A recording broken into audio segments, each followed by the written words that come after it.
vous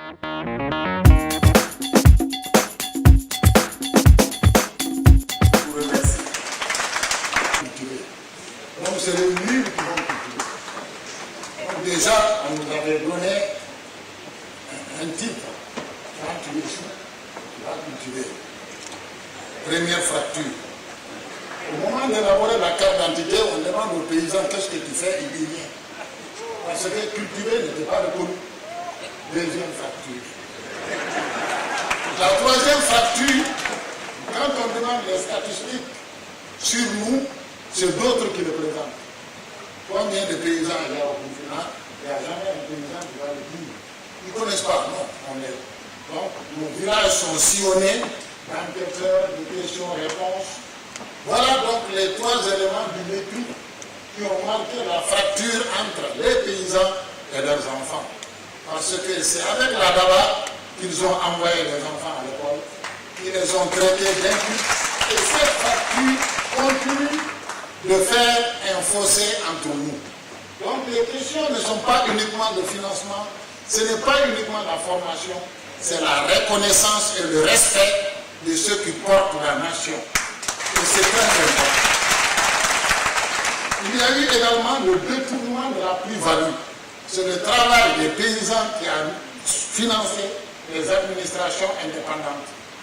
Parce que c'était la seule activité qui avait de l'argent. Il n'y avait pas encore de l'or au Burkina. Donc c'est le coton qui a payé les salaires. C'est le coton qui a construit les routes. Et donc on doit respecter ceux qui ont fait cela, malgré qu'ils soient ignorants. Et au moment où on pompait cet argent pour la nation, nous on s'appauvrissait. C'est ça le détournement de la valeur. Alors, il y a eu également l'encadrement drastique. Un seul État, une seule administration, un seul gouvernement. Et donc tous les paysans étaient encadrés et donc c'était la déresponsabilisation. On ne peut pas parler avant, il faut demander au conseil agricole, il faut que le directeur technique parle. C'est nous qui vivons. C'est nous qui devons dire et les autres suivent. Mais c'était le contraire. Et ça aussi, ça a été une période très difficile, M. le Président. Vous le savez mieux que moi, parce que tout cela, on était tous là présents. Alors, il y a eu après la sécheresse. Je crois que Dieu s'est fâché de tout cela. Et c'est ça qui s'est passé. Et donc, on a eu la sécheresse. Qui a sauvé le Burkina? Ce sont les paysans encore, même dans la sécheresse, avec les gabions, avec les lunes, les demi-lunes. Ce sont ces paysans qui ont inventé la fertilité des sols quand rien ne poussait. Ce sont ces paysans, quand l'État n'avait plus un franc avec l'ajustement structurel, qui ont dit nous sommes là et qui ont sauvé le Burkina. Ça, c'est une dette que l'État doit au pays.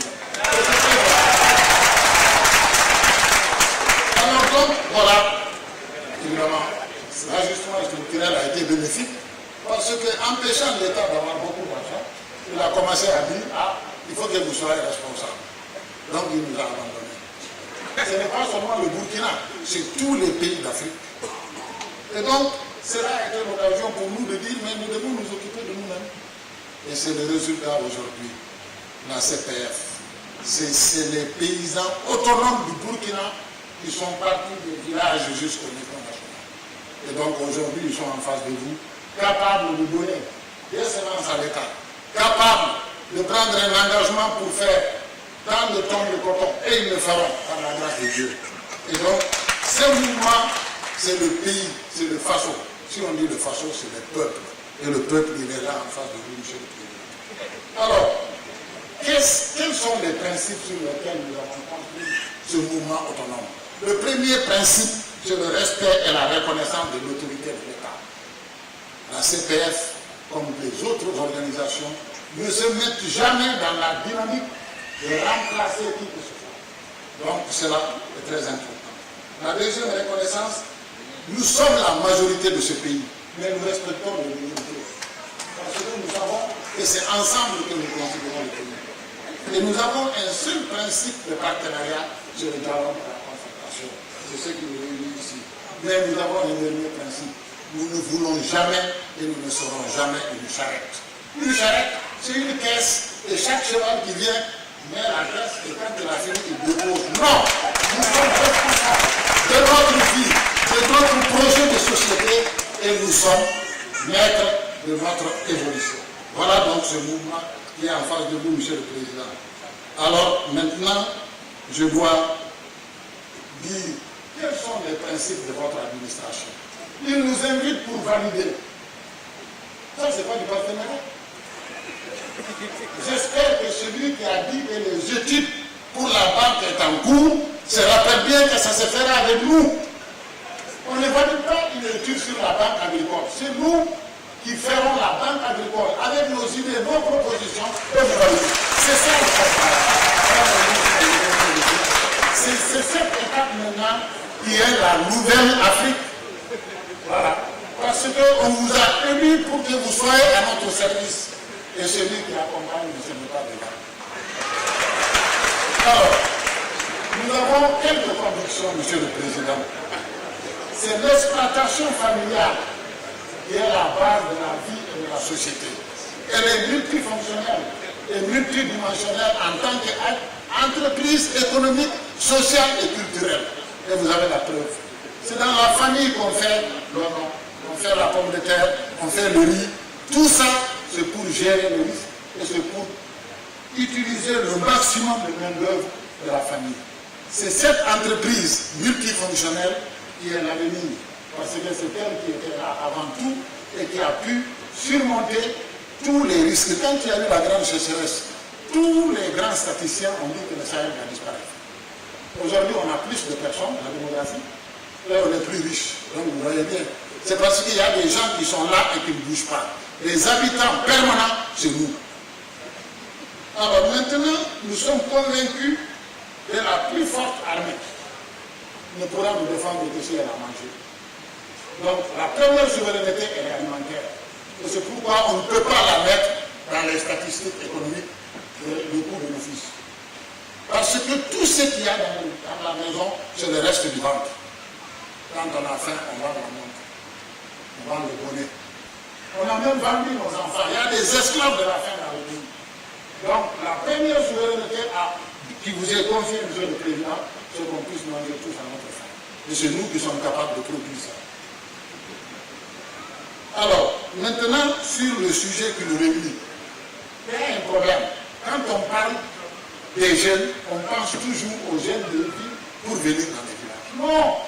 La priorité, c'est de faire en sorte que les jeunes des villages ne veulent plus aller en ville. C'est ça le projet. On a qu'à recenser les jeunes des villages, les mettre dans de bonnes conditions, qu'ils envoient des wali à leurs cousins de Ouagadougou. Ils vont revenir les trouver là. C'est la solution la plus rapide. Si les jeunes cousins qui sont allés à Ouagadougou, à Bobo, reçoivent des mandats, ils vont dire ah, quelque chose à changer de rentrer. C'est plus rapide que de vouloir les prendre et de les amener. D'abord, ils ne peuvent pas être avec nous parce qu'ils ont grandi ici, ils ont perdu des habitudes. Et c'est eux qui ont dit que le taux, c'est l'Afrique en danger. Alors, comment on peut vivre avec des gens qui méprisent notre vie alors que pour nous, le taux, c'est la fierté, c'est l'honneur et c'est l'avenir. Voilà la facture. Les questions qui sont à discuter ne sont pas seulement des questions techniques. Ce sont des questions très profondes. Et si vous ne les prenez pas en compte, vous allez dépenser beaucoup de milliards comme ça a été fait dans le passé et on ne trouvera pas. Parce qu'on ne touche pas aux réalités des problèmes. L'avenir de ce monde, la troisième guerre mondiale, c'est autour de l'alimentation et de l'eau. Et il faut que nous soyons prêts pour ne pas être encore des esclaves des ventes des autres. Aujourd'hui, nous sommes dépendants. Si je vois mon cousin peuple qui boit le lait en poudre qui vient de là, à quoi sert le peuple dans mon pays? C'est eux qui boivent le lait. Ils prennent le lait en poudre, ils le transforment, ils disent le lait caillé. On ne veut pas de ce lait. On veut du lait de chez nous pour pouvoir manger correctement. Ce sont des défis. Et je pense que nous sommes capables de porter ça. Alors donc, je voudrais tout simplement dire qu'il y a de l'avenir pour l'agriculture du Burkina. Parce que quelqu'un a dit que le Burkina c'est 19 millions. Mais dans la région, le Burkina c'est 30 millions parce qu'il y a 10 millions de personnes dans la région. Plus de 19 millions, il faut toujours les organiser. Alors donc, ça c'est en 2016. En 2025, il y aura 50 millions de Burkinabés et en 2050, nous serons 80 millions. Il faut manger. Hein? Et ça c'est sérieux. Et c'est aujourd'hui qu'on pense aux 50 ans à venir. Mais Monsieur le Président, quand j'ai pris la route pour venir ici, j'ai eu peur. Il n'y a plus de mur que d'arbres entre Ouagadougou et ici. J'ai vu des murs de 1 km, j'ai vu des murs de 500 mètres. C'est pas ça l'avenir. Le béton, on ne va pas le manger. Ah, il faut que le gouvernement prenne des dispositions pour dire à la nation que notre avenir, c'est de protéger les terres agricoles. On ne peut pas laisser les gens qui ont de l'argent mettre le mur autour des meilleures terres du pays. C'est un danger. Et ça va sauter. Donc, avant tout ça, on doit le protéger. Maintenant, je vais finir, Monsieur le Président, j'ai été long. Mais je voudrais dire tout simplement, nous avons des problèmes entre nous les paysans. Un mouvement durable est un mouvement qui accepte l'autocritique. Nous ne pouvons pas venir ici demander tout au gouvernement. Le gouvernement ne doit pas créer une unité de transformation. Ce n'est pas son travail. Le gouvernement ne doit pas créer une unité. Ce n'est pas son travail. Le gouvernement ne doit pas... Le gouvernement il fait des infrastructures.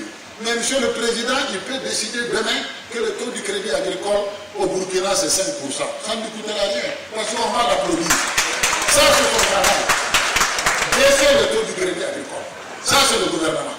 Quand nous produisons, interdire l'importation des produits de l'extérieur. Pas de la CEDEAO, parce que nous sommes là-dedans. Ça c'est le gouvernement.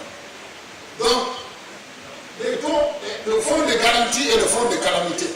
C'est le gouvernement qui va le mettre en place. Parce que tout simplement, nous sommes dans des pays sahéliens où la pluviométrie pose problème. Donc voilà ce que le gouvernement doit faire. Maintenant, les soi-disant privés, Mme Zoundi et ses amis, avec les paysans, c'est nous qui devons faire ça. Mettre les revenus, mettre les usines d'aliments, c'est notre responsabilité. Et c'est la formation et la mobilisation de CPF qui va le faire. Et pour terminer encore, nous ne devons pas nous contenter de suivre ces bruits. Il y a des problèmes entre nous. Notre maison est malade. Il y a des failles. Il y a des conflits. Nous devons avoir le courage de les régler. Et non de nous référer au ministre de l'Agriculture ou bien du président. Le président n'est pas là pour régler les problèmes entre Bachaka et Sissoko. Ce n'est pas son domaine. C'est nous qui devrions avoir le courage de mettre des comités de sages pour nous dire la vérité entre nous et Marseille. J'espère que le peu de choses que vous allez dire ici, vous allez vous rappeler que Dieu vous garde. Merci.